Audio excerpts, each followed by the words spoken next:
Welcome back to the Back Nine coverage of Round 1 of the 2019 Ledgestone Insurance Open presented by Discraft, the world leader in disc sports. I'm Brian Earhart, back here with Kevin Jones. We got some rough weather today, but the players are managing out there for sure. Yeah, that's all they can do. They know it's round 1 of 3 rounds, so really this course is so dangerous. They just don't want to get in trouble, don't want to go OB so much. You know, grab some birdies here and there, maybe shoot a 3 or 4 under and be in contention. Exactly, and right now our best score is a -1 from Matt Orum, I believe. We're going into the back nine, which I think is definitely a lot scoreable, or a lot more scoreable than the front. Hole 10, we have 450 feet. Plays a little bit less than that, just with a slight downhill in the elevation change. Players are probably going to go subtle hyzer towards the woods or just go straight at it. Yeah, the danger here is obviously this big plot of OB that we're throwing over right now. Matt's playing a good shot. Any shot into those trees has a nice chance for a birdie look. And he is, even though he hit that section, he's definitely on circle's edge with potentially a tailwind putt. MJ going with that same driver he's been throwing all around. Ooh, and pretty smokes line. it. That's well done. So there is some OB about maybe 25 more feet to the left of where MJ landed, and it's very easy to find if you throw up high and fade out early. That's turning. Is it turning too much? And that wind just got a hold of it. I think he was trying to drift it and flatten it out, but again, when you're thrown into this type of wind, it's unpredictable, and you really just have to release at the angle you want and hope that it works out. I think Calvin's making a read right here. He threw a really stable eagle on a real flat line, sit down, and that's a very good golf shot. Oh, yeah. Should have about 35 feet. Ben from about 45. Very common area where Ben is. There's a good look at the basket, and some people can sneak 2s from there, but it's also a safe area, so he'll be taking a 3 with that miss. And it's never easy to putt from that distance when you're seeing the trees in the background blowing around like that. Yeah, the wind looks like it's going crazy right now. Definitely when the wind picks up, circle 2 putts become a lot more difficult. Yeah, that got beat down by the wind. And MJ cashes for the birdie from about 35, which I think is a fantastic birdie for MJ. Yeah, that's a really good birdie. Even Ben's putt from 12 feet right there was no gimme, so a great 35-footer from MJ. Now after hole 10, we move into a much shorter hole as we see Matt Orum tap out his 3. Lone birdie from the shortest thrower on the card. MJ cashes from 35. That's right, and that'll get him right back to even par. Exactly. It's only downhill, or uphill. Downhill from there. We'll go with downhill because he's going to go down. He's going to go under par. Hole 11, par 3, 300 feet. Should be one of the easier holes in the course. We do have OB behind, right, and left. I mean, those people looking for a disc, I feel them. There was about 5 of them. It's nasty back there. This is the easiest hole on the course, actually. Brian, this hole averages 2.72. And MJ trying to throw a late drift with an old school ESP Banger GT and just did not get the drift he was wanting. And that's the thing about this hole. Where they're teeing off from is kind of a wind pocket. The wind out if you walk into the middle of the fairway is definitely stronger than you think. So I think this play is a lot smarter. Oh, and he just could not get it safe. to drift back in. That's But I safe, think though. Laying on the backside of those walls, as you can see. I like that more, though. I prefer the rope to be outside of the walls because it's worse when we see somebody that made it inside the walls that scooted their disc somehow OB. So, and Ben with kind of a shank job and ends up going OB early. He'll have to get up and down for his 4. That's OB again. And another one. There's something with the wind out there the that's wind knocking these down. The same thing happened to me during my round as well. A shot that I thought was perfect just got slammed down. Yeah, this wind is making this whole place so hard. Oh, nice shot from Calvin. Nice up shot, but again, this is not one you want to be taking a bogey on. You want to put this one in bounds and take your birdie and keep going. Yeah, not at all, and especially because the grass is so thick that any sidearm that spikes in, it doesn't have much of a chance at all to skip OB, and if it does, you're going to drop in a 3. So yeah, you see with how much rain we've had this. Oh man, an unfortunate band hit from Matty O. But yeah, what I was saying, I mean, you look at how much rain we got this week, and these greens were freshly mowed recently. You see how long the grass is. So yeah, it definitely is easy once you get them in bounds to stick. But as you can see, the wind is making that difficult for the players. Ben tapping in a 3-putt or a 4-putt, and it looks like the card struggled for sure on this one. But it wasn't anything different from what I saw on my card as well. Something about this little guy presenting quite a bit of challenge for the players. So after 3 bogeys and a par, we're moving into, I would say, one of the more iconic holes in the course. Easily, Brian. This hole is really awesome. They actually made the landing area a little bit bigger, so we might see less shots hit the water tower and roll out of bounds, but the truth is, if you hit the backside of the water tower, you're not going to roll out of bounds. I've never seen it. It only rolls out of bounds when you hit the front of the water tower, and that's an error shot. And with this wind, we might see some players laying up to the short zone and taking a 3. Very possibly. But with Matty O's arm, I don't think that's the case. Yeah, he's going to go D3 here. I like it. It's going to hit the water tower, though. Nice. Man, he caught just enough of the backside to not take a crazy bounce off. If you hit hyzer on the front side of that water tower, I would say it's like a 70-30 chance of rolling out of bounds. I'm 100% with you. Nice shot from MJ. That's right where you want to be. Just pure. No water tower needed. That's exactly what you want. And as you can see from Ben's raincoat. Jeez, I wonder what it's doing right here. See if you can tell. And Ben cut that a little early. He sure did. It's safe, though. Wow. And I think hitting the high side of the water tower gives you a lot less chance of rolling OB. Obviously, he didn't mean to do that, but thankfully he's in bounds, and Calvin's disc is getting beat down. Oh, man, what a shot. So this is beautiful hyzer by Calvin for sure. Definitely. This is they're definitely dealing with what looked to be like a left to right wind. It seems like, yeah. As you can see, the moment you show that face to the wind, it's just going to push it straight down. Yeah, straight down. Oh, my goodness. It's ripping right now. That putt was so hard. Look at the trees. This is feather fun. banners behind Matty O showing you how difficult these conditions are becoming. Oh, he found the top again. That's so frustrating for Matty O, and he's not showing it, but I guarantee he's extremely disappointed. It's so hard to be so close to the basket and not be able to cash in, especially out here when drives are so tough and it's hard to get close. Ben taking advantage of his kick off the water tower, taking the 3. MJ also taking a 3. Putting is just starting to look really tough for these players here, and doesn't look like they're throwing the disc bad. But oh my goodness, those trees in the background. Yeah, I'll be honest. I did not have to deal with this yesterday. And that's the crazy thing about tournaments with this deep of a field. Tee time starting off at 7:30 in the morning, and final cards starting off. My card started at about 4:30, so all sorts of different weather that they'd be playing with. But that's right. After 3 or 4 pars. On the water tower hole, we're going to move into kind of the back stretch of the course. This is kind of the gauntlet here. We move into 13. It is, so players will take a nice long, maybe 300-yard walk to this tee box where they're going to throw hyzer, and one more hyzer to the final landing area. If they want to play for the clean birdie, that is. Some people will find themselves, especially if they throw OB off the tee, going down the backside where there's no water, but there is an OB line back there. And you say hyzer like it's like it's routine for these players, but it's such a precise hyzer. That's ideally close to where you want to be. So these players are having to throw hyzers with precise accuracy to place it towards the edge of the rocks, towards the edge of the creek, to actually give themselves a position for the next shot. Actually, you're extremely right. Those are both pretty fortunate right there to not take crazy ricochets off the rocks. But you're right, Brian. They're playing to a very specific spot on the fairway. If that's looking pretty and that's perfect. About where you want to be. Maybe even a little shorter than that, but I still think Ben's going to have a chip hyzer to the next edge of the creek. But Calvin playing the ideal shot also. That's picture perfect right there. But again, it's like distance control is so important on this shot. Like if you go too deep, you're definitely playing for a par. That was a really bad shot from NJ right there. That is just not a good spot.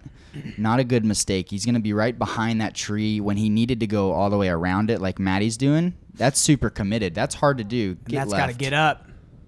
Whoa.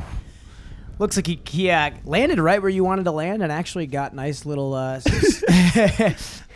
he's doing a little shout out to Nick Saban for blessing him with that shot. That's right. That's right. It's a good looking shot from Calvin. You want to go right around that bush? I think he did make it. And that's the thing about this hole. The second hyzer is a lot more routine, and Ben went just a little bit too deep and is trying to actually throw a flick to the proper landing zone, which is actually kind of a ballsy shot. That was a great shot. I've not seen that play before. Yeah, normally if you're going down that left side, if you go too deep, you're just playing down that side the whole way. Yeah. Ben's still trying to get himself back into position for birdie territory, which he totally did. Yeah, definitely. This is a big hyzer from here. And I believe that's a Raptor that he's throwing. Oh, my gosh. And I don't know from the camera angle where he's at, and I think that's safe. That's absolutely safe. They're going to definitely call that one safe. That was a really good shot from Ben. And this is MJ here. So MJ was behind the tree. He had to lay up to a spot. Oh, no. That's OB. Wow.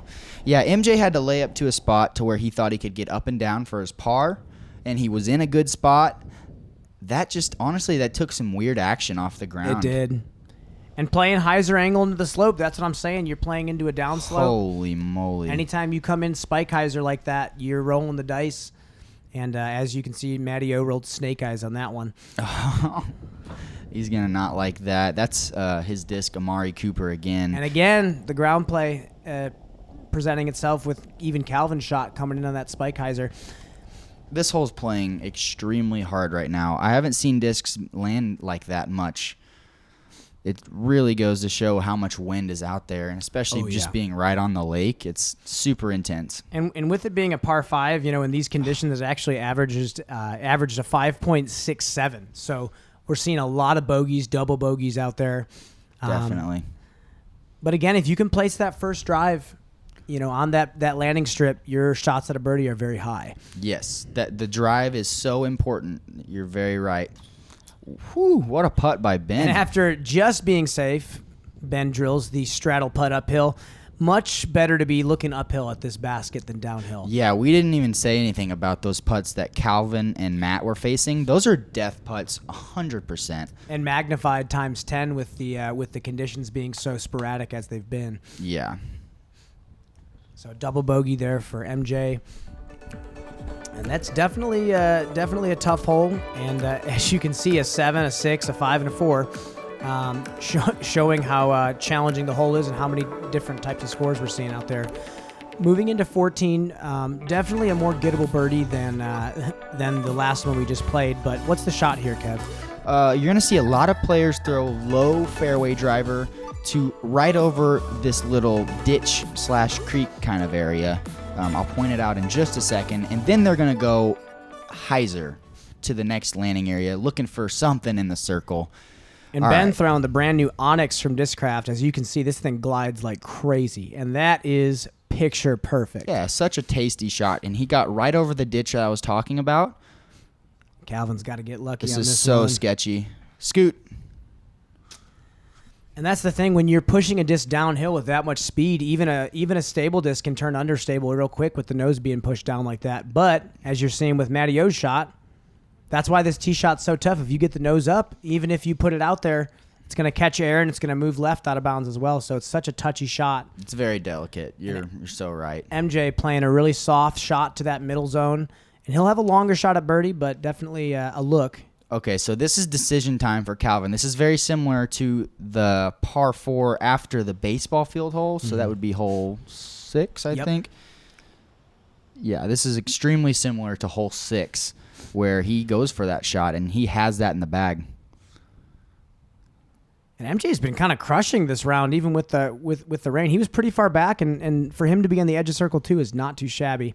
Not at all. He's playing really well right now. Oh, that looks turned, but the wind is getting under it. Is it? Oh, my. And that's going to sit. Nice shot. Wow. Sweet spot to be. Uphill putt. I imagine he's got somewhat of a tailwind. It's probably extremely swirly, though. Ben opening the hips up early a little bit. As you can see, he was stomping on his mini. Yeah. Releases a little early. He'll have to lay this shot up here. Yeah, he threw the perfect tee shot, but he needed a perfect approach shot to get this hard birdie. And this whole course is inches. It's a matter of inches. OB, staying away from the water. It is. Calvin not scared at all of that water, giving it at least a run. I like it. Matteo for his 4 save, I believe. Yep, that was for his 4 save, which would have been a massive 4 save. Like, getting to the basket from where he was is huge. And, we're seeing a lot of high numbers coming from these players, and it may look like they're playing awful, but this course is that challenging. Yeah, I hope it doesn't appear like that to you guys. Understand that these conditions are unbelievable. We're playing already on one of the hardest courses in the country, but to add wind and rain to it is just unheard of, and it really makes the danger come out on every hole. Here's a quick message from our sponsors.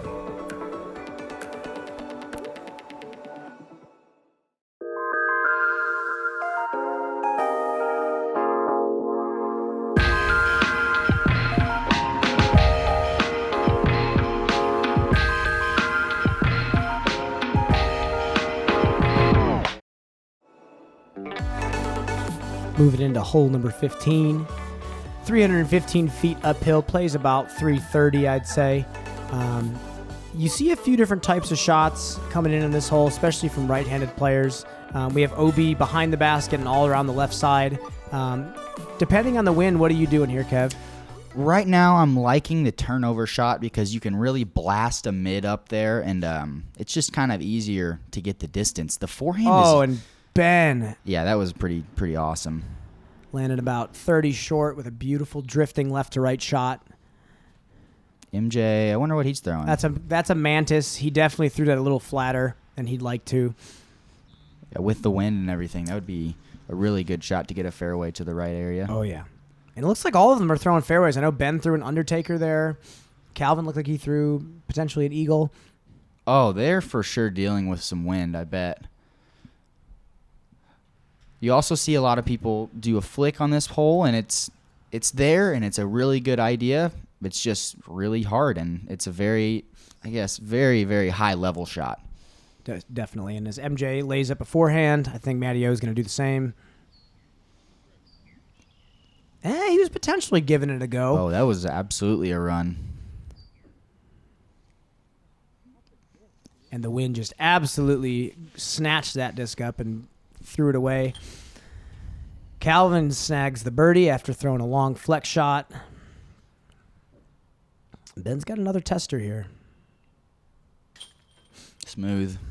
Super smooth, picks up the par. And with the Mando on that first tree off the tee, it definitely forces the righties to throw some high-level shots.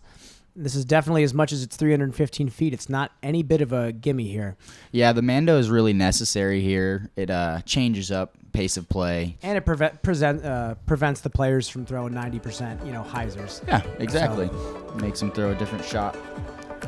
After a lone birdie and 3 pars, we move into hole number, I think, 16 here. Sure is. You might start seeing some rollers off this tee. Otherwise, you might see a flick to this first tree, maybe just a little bit past it, or turnover shot. And these guys they're loving their turnovers right now, so I know we're going to see at least a couple of them probably. And you can really throw this hole so many different ways off the tee, and there is a play for birdie, even if you go real short. So we'll see a lot of different types of shots here. And Calvin trying to smash a flex, but it looks like he got smashed down by that crosswind. Yep. What is this? Might be an Undertaker. Okay, yeah. Ben really loves the Undertaker. As you can see from that subtle left to right drift, that's one of his favorite shots to throw, and that's right in the middle of the fairway. It's a great play from Ben, and it's all he needs. He's in scoring position. MJ kind of rotating a little bit too much on that shot. No. And he has roll bounced all the way left out of bounds, which is super unfortunate. Extremely. He hit the right side of the fairway and kicked left OB. My goodness. Sweet H3V2 shot from Matt Orum. Hit the last tree, but he's still in scoring position. Oh, yeah. Now MJ's going roller, so he could even get all the way up there with this if it's played right. And that is a ballsy play. Just kind of hit and drop. But, yeah, put himself in a good position to get up and down. Yeah, that's what he needed. Calvin going with a beat-up rock. Oh, my word. That is... I was going to say how hard the shot was. Oh, Holy my. moly. That was so impressive. I can't believe he just pured To it. show that much spin control on a left-to-right drifting mid-range in this wind is insanely impressive. Oh, my goodness, to say the least. As much as Matteo put that shot, within 20 with a sidearm, the touch mid-range shot in this wind is impressive. Ben going with a test flight Raptor, I believe. Yeah, that's so much more common to get into this green. Play a sidearm, let it skip down there and into the circle. MJ, that's his flippy banger, I think. And he's short again. He has a tester for it looks like a bogey. Man, yeah, that upshot's going to cost him. But it was tough. He was patent pending. I'm sure there was wind involved. Oh, man, Matteo's been so close. He's hit the band probably 3 times and a few cages. And that was a textbook birdie from Ben. Long and straight off the tee, and then throw whatever consistent stable disc you have up to the basket. And that is a huge birdie to take in these conditions. Yep, you're very right. Especially after watching MJ take that nasty double bogey 6.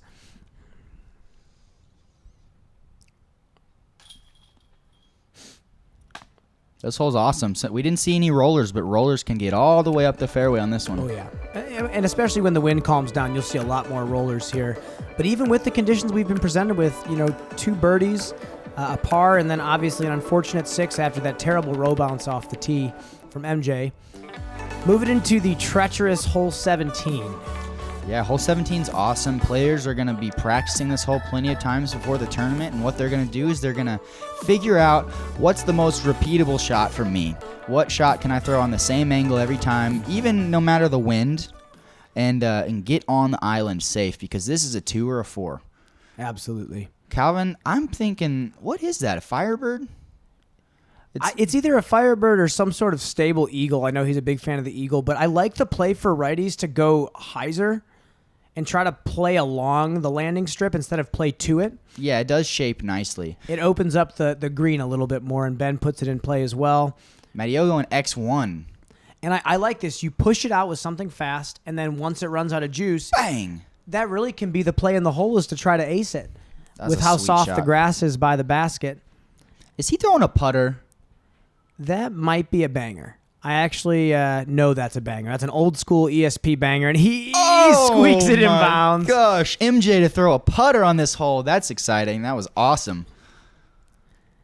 Whew. Makes me proud to see another banger thrower on this hole. I too had the exact same result. Hit the rocks, pop in bounds. Really? I think, like you said earlier, it's really about finding a disc in your bag that comfortably goes that distance at your most comfortable tempo. Exactly. Well said. Instead of having to force something to sit or throw something really hard, you want to just throw something that really works for the way you throw. And MJ obviously liking the banger, giving it a little bit of height. Yeah. Snagging a birdie. Yeah, that's a really good tip. People are going to try to find that very repeatable shot for them, and they're going to also find a disc that they can throw at a comfortable speed, and they know that they can control the distance with it. So, and if you do need to make some sort of an audible call with the wind changing, it shouldn't be that big of a deal. And obviously, for this card, 17 was not that big of a deal. We have 4 beautiful birdies on this hole, and not going OB on that one feels pretty good going into 18. Yeah, that was really good to see.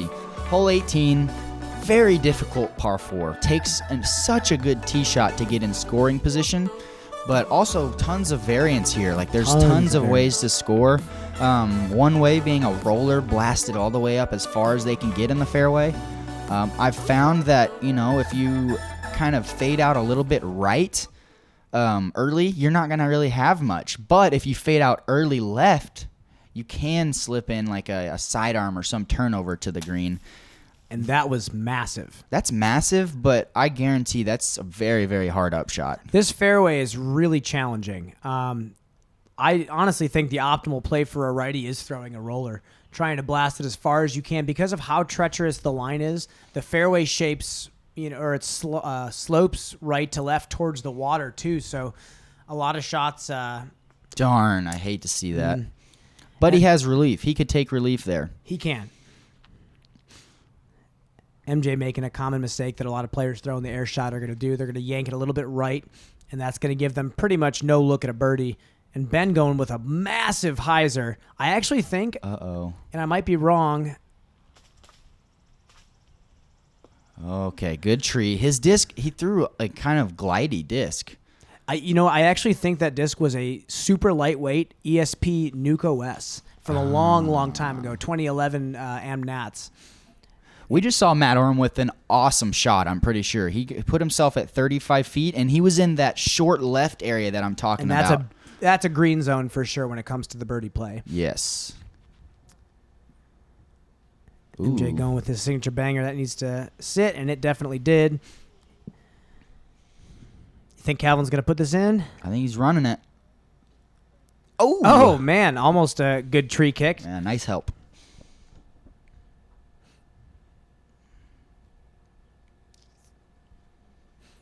And really taking a 4 in this hole to finish, especially after the weather they had to play in. Not too shabby. Not too shabby. You know, you always want one more. And Matty O. That's a way to finish right there. 35-footer, downhill slope. To get under par. And after the crazy roller coaster round that Matt had, it must have been nice. And he gives a big hug to Ben. They survived. Well, they just know. They know it was a battle. They had to endure it together. So I'm sure they bonded a little bit over this round. And that's definitely something you see, especially when you're seeing the same people week in and week out.